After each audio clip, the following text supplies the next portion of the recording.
प्यारे बच्चों, जो परख का आपका एग्ज़ाम होने वाला है 4 दिसंबर को, उसमें हम विज्ञान का पेपर हल कर रहे थे, तो ये सेकंड पेपर है। चलिए हल करते हैं। अदिश राशि है, तो यहाँ पर अदिश राशि जिसमें उसकी दिशा नहीं होती है, चाल हो गया। फिर वेग और चाल का मात्रक क्या है, वेग अथवा चाल का मात्रक क्या हो जाएगा, मीटर पर सेकंड हो जाएगा। यहाँ पर जो है इसका आंसर जो है चाल है, मीटर पर सेकंड है। यदि किसी पिंड का द्रव्यमान 5 किलोग्राम और उस पर 15 न्यूटन का बल आरोपित किया जाता है तो त्वरण का मात्रक हो जाएगा 3 मीटर जो है बटे सेकंड स्क्वायर हो जाएगा।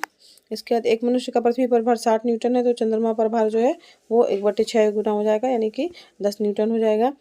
फिर गुरुत्वाकर्षण नियतांक कैपिटल जी का मान है, तो यहाँ पर कैपिटल जी का मान जो है सभी स्थानों पर जो है वो समान रहता है। अब यहाँ पर देखिए सभी स्थानों पर समान रहता है। फिर एमकेएस पद्धति में कार्य का मात्रक है, एमकेएस पद्धति में कार्य का मात्रक जो है अर्ग हो गया। त्वरण का मात्रक मीटर बटे सेकंड स्क्वायर हो गया। पीतल क्या है, तो एक जो है वो समांगी मिश्रण है। कौन सी वस्तु पदार्थ नहीं है, तो प्रकाश जो है वो पदार्थ में नहीं आएगा।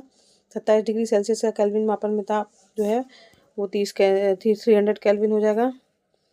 फिर इसके बाद जो है नेक्स्ट क्वेश्चन है यहाँ पर, किस विधि से दही से मक्खन अलग किया जाता है, तो यहाँ पर जो है अपकेंद्रण की जो विधि होती है उससे जो है दही से जो है वो मक्खन को अलग किया जाता है, मथा जाता है, यानी अपकेंद्रण के कारण जो है वो दही से मक्खन अलग हो जाता है। किसी वस्तु की ठोस अवस्था से सीधे गैस अवस्था में परिवर्तन ऊर्ध्वापातन कहलाता है।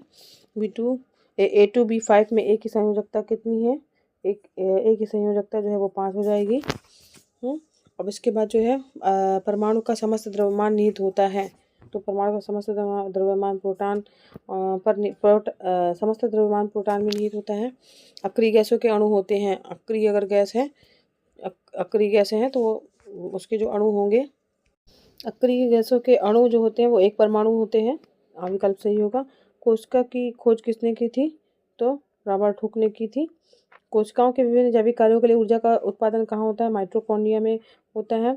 और रक्त होते हैं, तरल होता है। फिर इसके बाद वनस्पति कोशिका की कोशिका भित्ति का निर्माण होता है, तो कोशिका भित्ति का निर्माण होता है उत्सर्जित पदार्थ से। रक्त का रंग लाल क्यों होता है, हीमोग्लोबिन के कारण लाल होता है।